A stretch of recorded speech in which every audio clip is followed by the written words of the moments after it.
தற்போது மற்றும் ஒரு அண்மை செய்தி.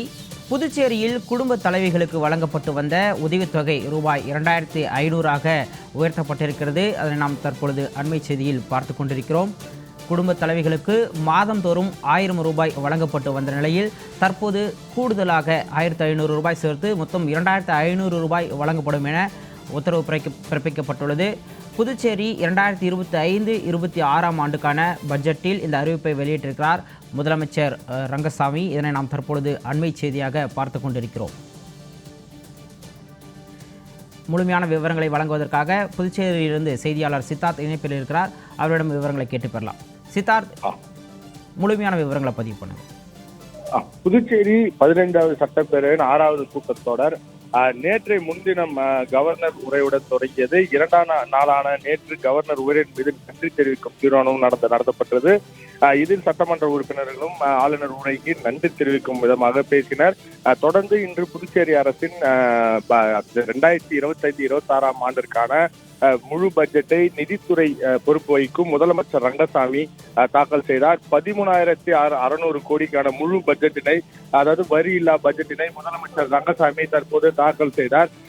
பட்ஜெட் தாக்கலை தொடர்ந்து சபையானது நாளை வரை ஒத்திவைக்கப்பட்டுள்ளது. தொடர்ந்து இந்த பட்ஜெட்டின் முக்கிய அம்சங்களாக பார்க்கப்படும் அறிவிப்புகள் என்னவென்றால், விவசாய தொழிலாளர்களுக்கு மழைக்கால நிவாரணமாக 2000 கோடி ரூபாய் 2000 வழங்கப்படும் என்றும், ரேஷன் அட்டைகளுக்கு வழங்கப்பட்டு வரும் இலவச அரிசியுடன் 2 கிலோ இலவச கோதுமை வழங்கப்படும்.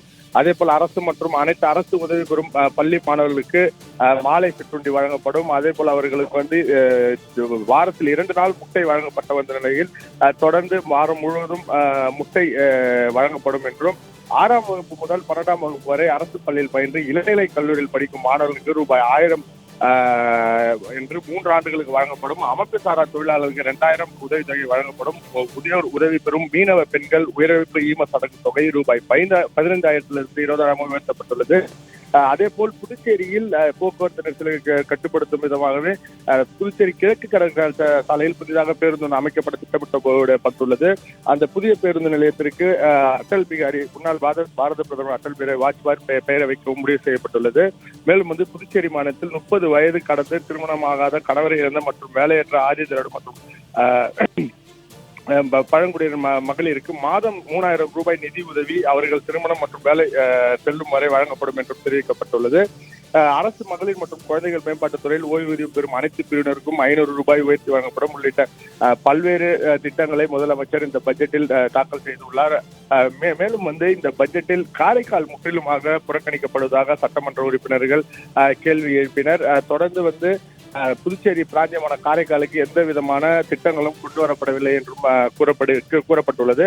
தொடர்ந்து இந்த பட்ஜெட் உரையை சுமார் 9:30 மணிக்கு படிக்க ஆரம்பித்த முதலமைச்சர் 10:40 மணி அளவில் தனது உரையை முடித்தார். அதாவது 1 மணி நேரம் 10 நிமிடங்கள் இந்த பட்ஜெட் உரையானது முதலமைச்சர் ரங்கசாமி படித்தார். தொடர்ந்து இந்த பட்ஜெட் உரை முடிந்த பிறகு பேரவையை நாளைக்கு காலை 9:30 மணிக்கு ஒத்திவைப்பதாக சபாநாயகர் தெரிவித்துள்ளார். இதற்கு பிறகு உறுப்பினர்கள் இந்த பட்ஜெட் மீதான விவாதங்களை நடைபெறும் வரும் நாட்களில் 27ஆம் தேதி வரை நடைபெறும் என்று தெரிவிக்கிறது.